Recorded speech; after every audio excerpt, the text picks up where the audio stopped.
예, 안녕하세요. 미래학교 고전학당 제2차 교육과정 시작하겠습니다. 이번 제2차 교육과정은 17세기에서 18세기 조선 한양의 경관을 다룬 시와 산문 등을 공부하는 시간이 되겠습니다.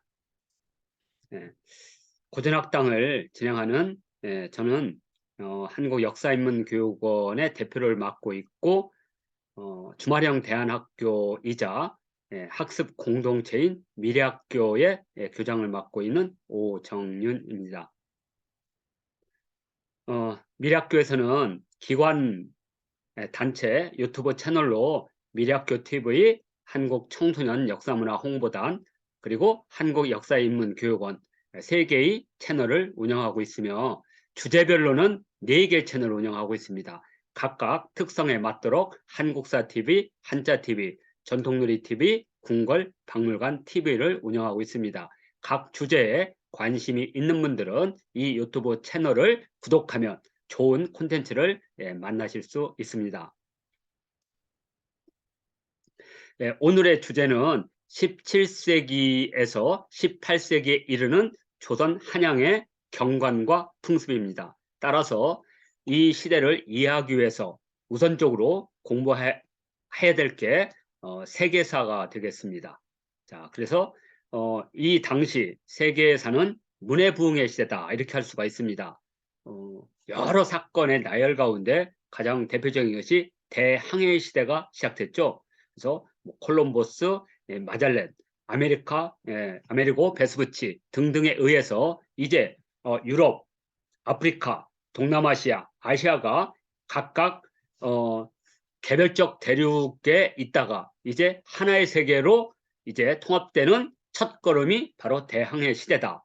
그리고 유럽에서는 기존에 AD 500년부터 약 1500년 동안 유럽 사회를 지배했던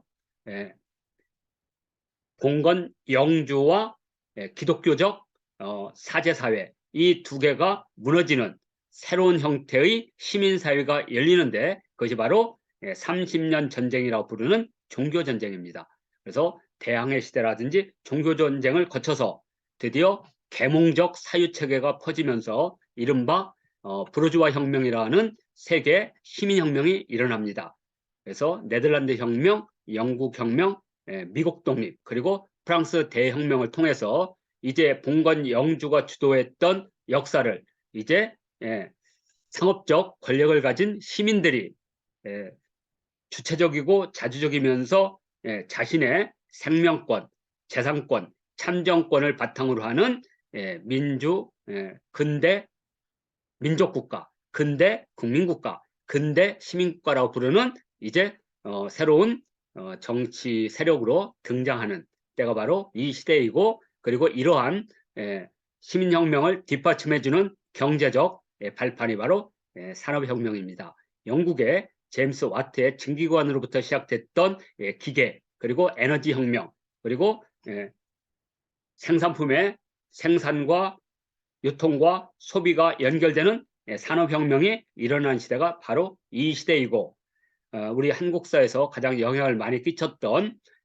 중국에서는 북방의 오랑캐라고 멸시하던 만주족들이 중국을 정복하고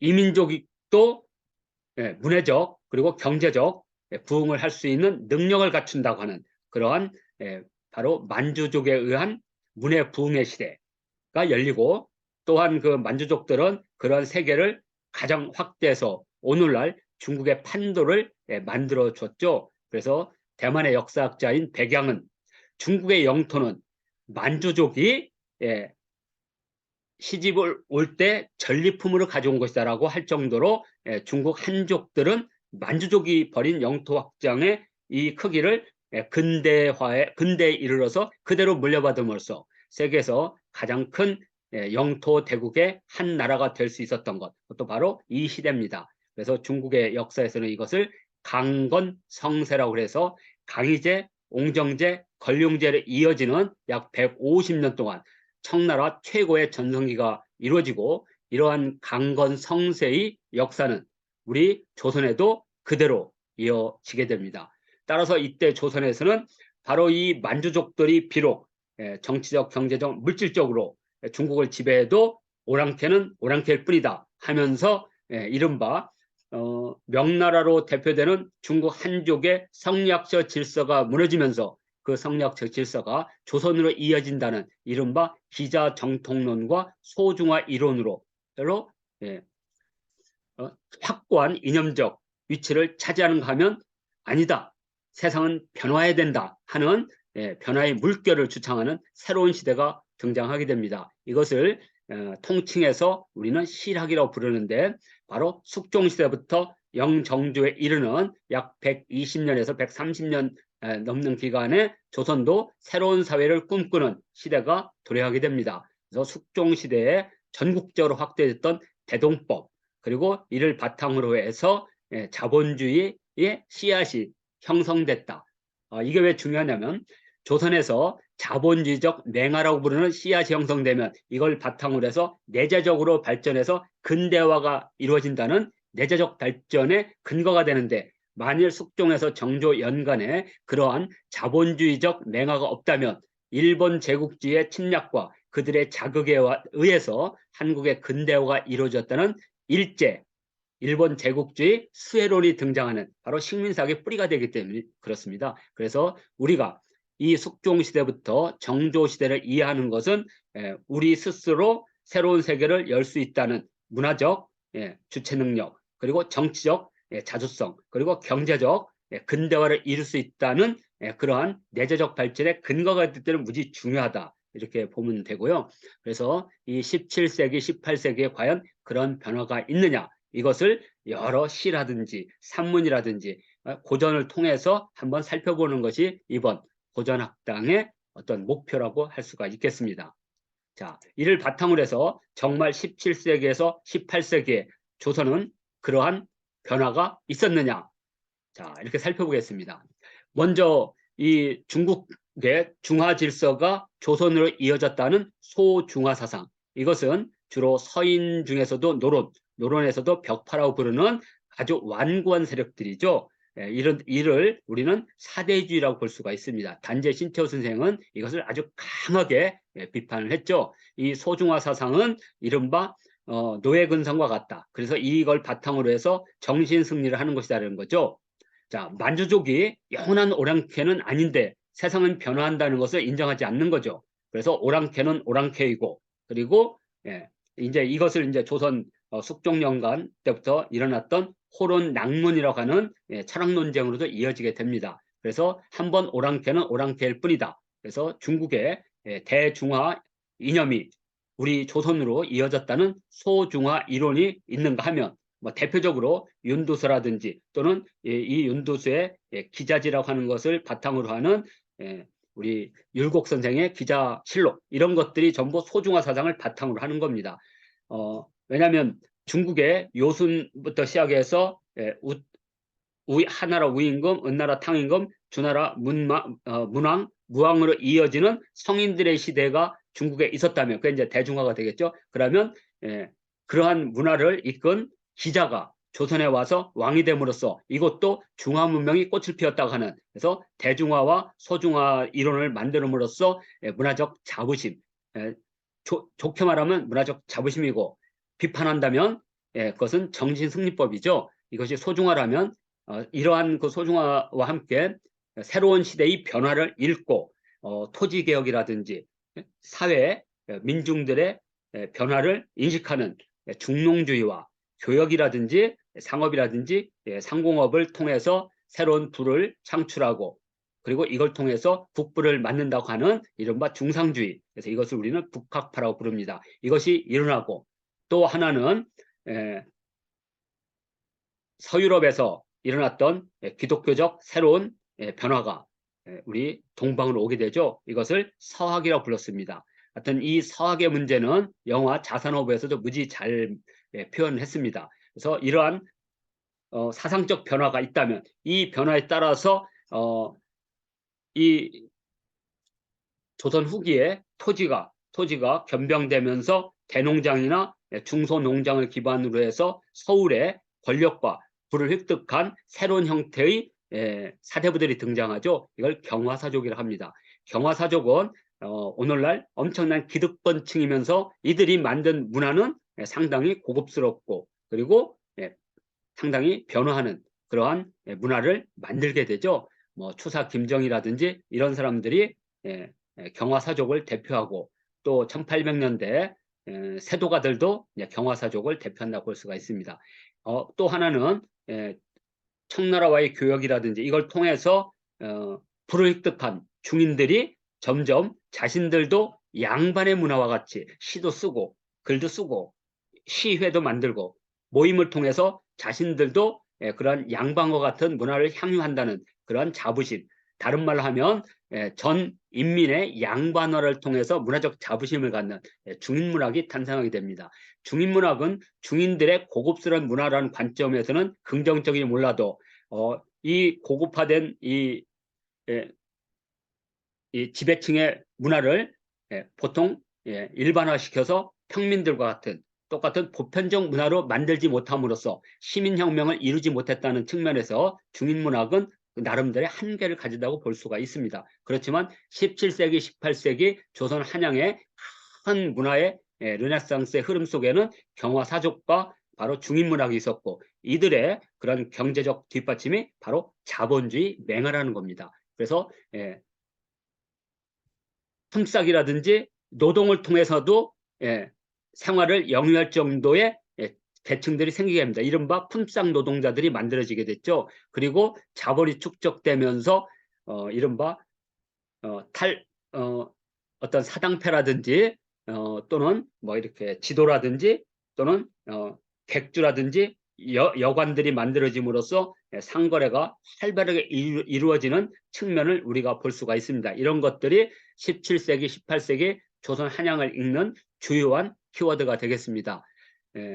오늘 우리가 이제 이번 12월 7일 그리고 14일, 20일, 28일 12월 4주에 걸쳐서 진행하는 고전학당은 바로 이 시대를 읽는 여러 산문 가운데 유독공이 지은 춘성유기를 바탕으로 해서 이 시대를 읽는 겁니다. 그리고 2023년부터는 이 시대를 대표하는 뭐 경도세시사라든지 한경사라든지 한경자병 그다음에 경도잡지와 같은 그러한 고전을 통해서 17세기, 18세기를 읽는 고전학당이 이어지게 되겠습니다. 자, 이 시대를 읽는 또 하나의 어떤 주제 하나가 한양의 확장입니다. 이것을 우리는 핫플레이스라고 부르습니다. 특정 지역이 중심이 되는 그런 문화들이 만들어지게 됩니다. 그래서 인왕사는 중인문학이 형성됐다면 유기점에는 상점을 통한 상품 거래가 활발히 이어졌고 바로 그 유기전에 뒤편의 뒷골목을 우리는 피막골이라고 하는데 여기는 주점이라든지 다양한 음식과 같은 문화들이 꽃을 피우게 됩니다. 그리고 바로 이 청계천과 청계천에 이어져서 광통교, 청계천의 여러 달 중에 광통교에서는 그림이 팔리고 뭐 수표교에서는 책을 읽어주는 뭐 전기수가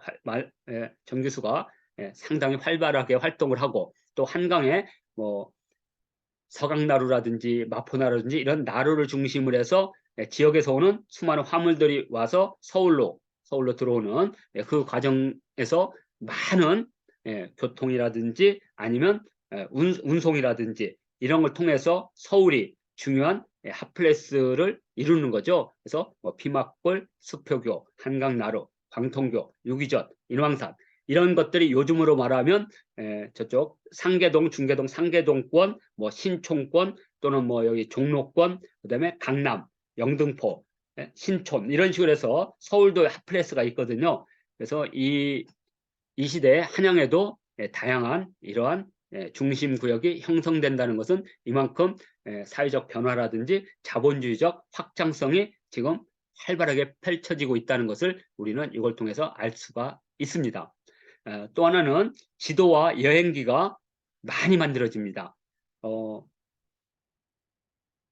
어떤 그 사회의 생산력이 발달되면 물품과 물품이 교환되고 사람과 사람이 이동을 하면서 도로가 만들어지고 그리고 도로를 이동하는 과정에서 필요한 지도, 그다음에 중간중간에 나루터 여관 이런 것들이 만들어지게 됩니다. 이런 것을 대표하는 것이 바로 김정호의 수선전도라든지 또는 대동여지들을 들 수가 있고, 그다음에 연암 박지원의 열알기 등을 대표적으로 꼽을 수가 있습니다. 지도와 여행기의 출현은 공간의 연결과 세계를 이해하는 아주 중요한 이런 변화의 한 표지다, 이렇게 볼 수가 있습니다. 자, 또 하나는 지식의 보편성과 공유라고 합니다.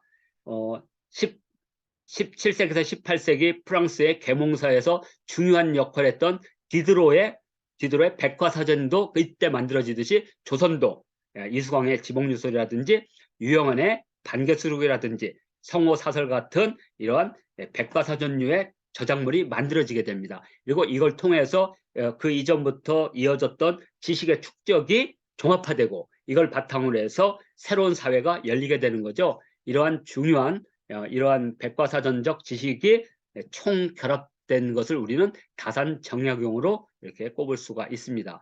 이 시대를 대표하는 또 하나의 주제가 바로 백과사전의 편찬이다. 자, 이렇게 볼 수가 있고요. 또 하나는 이제 생산 경제에 더 많은 관심을 갖게 됩니다. 그래서 예전에는 주로 철학 논쟁이 주였죠. 뭐 예를 들어서 태극 논쟁이라든지 이기이원 논쟁이라든지 이런 것이 사회의 주요한 논쟁이었다면 임진왜란과 병자호란을 지나면서 점점 생활에 관심이 있는, 그래서 뭐 담배에 대한 연구, 연경, 그래서 뭐 중국이나 우리도 마찬가지지만 예를 들어서 뭐 국화 그러면 국보, 음식 그러면 음식보, 이런 식으로 많은 주제별 책들이 만들어집니다. 그래서 농업 정책서적인 임원경제지라든지 이런 것들이 이때 편찬됩니다. 그래서 관심도가 이념에서 점점 실생활로 확장되는 것이 이 시대를 또 특징 짓는 또 하나의 표지다, 이렇게 볼 수가 있고요.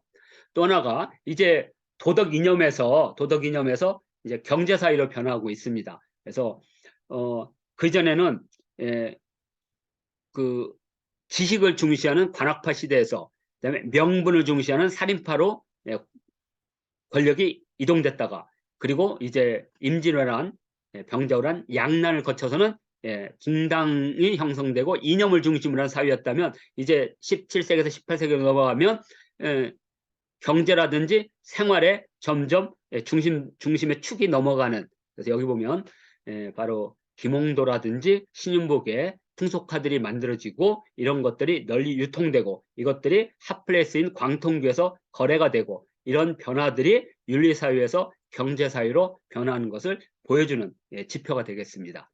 자, 그리고 또 하나는 이 조선시대 때 전기의 지리서는 정치적 지리서였고 이념적 지리서였습니다. 그러니까 통치적 관점에서의 지리지였다면, 그래서 세종대왕실록 지리지 같은 것이 그런 이념적 성격을 가진 지리지였다면 이제는 실생활에 필요한 지리지로 점점 바뀐다는 거죠. 예를 들어서 신경준의 상경표, 1970년대까지는 우리나라에 백두대간이라는 개념을 쓰지 않았습니다. 태백산맥이라는 말을 썼죠. 그러나 상경표가 출현하면서 우리는 이제 한남정맥이라든지 한북정맥, 백두대간 같은, 그래서 이걸 통해서 우리의 산천을 이해하는 방식, 그리고 또 유보내, 유독공의 아들로서 유보내가 쓴 한경지략은 우리 서울 한양의 여러 명승이나 지리, 그다음에 건축 이런 것들을 그대로 다루고 있는 이런 것들이 점점 많아진다는 거죠. 그래서 정치적, 이념적 지리에서 삶과 자연을 기록하는 생활 중심의 인문지리로 지금 변하고 있다는 거. 이것이 또 17세기에서 18세기의 또 하나의 표지다, 이렇게 볼 수가 있고요.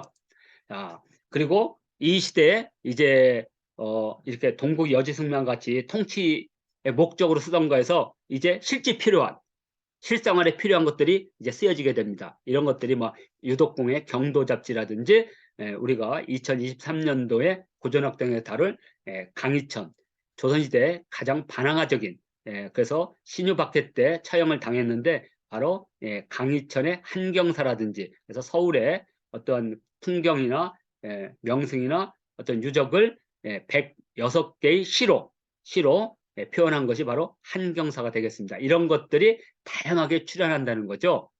그리고 또 어떤 게 이루어지냐면 여기는 없지만 많은 사람들이 일기를 만듭니다. 흠형이라든지 뭐 이런 식으로. 그래서 자신이 살았던 삶을 일기 형태로 씀으로써 그 시대, 그러니까 정치라는 거시적인 관점이 아니라 한 개인 또는 사대부 이런 사람 또는 제하에 거주하는 산림의 어떤 그 학자들이 자신의 삶을 기록함으로써 우리가 거시적 정치 말고 미시적 생활사를 이해할 수 있는 그런 수많은 일기들이 이때 쓰여지게 됩니다. 이런 것들이 17세기에서 18세기를 대표하는 문화적 어떤 지표다 이렇게 보시고 이걸 바탕으로 해서 이제 이 고전학당 한양풍경이라는 제목의 이제 교육 일정이 만들어지게 됩니다. 그래서 제2차 교육과정은 여기 보시다시피 경도세시나 춘성육이, 성시전도시, 한경사, 한경자병과 같은 18세기 한양을 읽는 시, 고전, 산문을 공부를 하고 그리고 주로 대면보다는 비대면, 유튜브나 줌으로 주로 진행할 계획으로 있습니다. 자, 이 조선 후기 한양도성을 읊은 여러 고전들을 대표적으로 꼽는다면 뭐 춘성육이 이번 12월 4차례 걸쳐서 공개 강좌로 진행하는 유득공의 춘성육이가 있고 또는 경도세세가 있습니다. 연암 박지원의 조카인 능양 박종선의 저작으로 1월 1일부터 12월 달까지 서울의 세시를 시로 시 40수로 표현을 했는데 2023년도 1월부터 시작하는 고전학당의 교재는 바로 경도 세시사가 되겠습니다. 또 4월이나 5월부터 한 6개월 과정으로 하게 되는 게 106수에 해당되는 한경사, 그래서 뭐 광통교에서 일어난 어떤 전통놀이라든지 또는 수표계에 있었던 민속놀이라든지 또는 서울의 여러 명승에서 있었던 일들을 시로 잘 표현했습니다. 그리고 정조대왕의 명으로 서울 한양의 모습을 백운, 그러니까 운을 껴서 209로 7원 209로 표현한 성시전도시 현재 13종이 남아 있습니다. 이런 것들이 우리가 제2차 고전학당에서 배울 교육 과목이 되겠습니다. 자, 이렇게 해서 12월 달에는 이렇게 7일, 14일, 21일 요 세 번은 유튜브 링크를 통해서 공개를 하고 28일은 미래학교 강의장에서 대면으로 합니다. 물론 이것도 미래학교 TV에 게시를 해서 누구나 볼 수 있는 공개 강좌 형태로 진행을 할 겁니다. 그래서 고전학당을 이제 지속적으로 하시고 2023년도에 한자와 고전학당을 배우실 의향이 있으신 분은 12월 28일 수요일 대면 수업을 할 때 미래학교로 오시면 교재와 함께 고전학당에 참여할 수 있는 여러 방법이라든지 이것을 바로 알려드리도록 하겠습니다. 2023년 1월부터 시작하는 고전학당 제2차 교육과목 한양 풍경 많은 관심과 참여를 바라겠습니다. 자, 고전학당 한양 풍경 관심과 함께 유튜브 채널 미래학교 TV에 오셔서 구독, 좋아요, 알림 설정 해주시면 감사하겠습니다.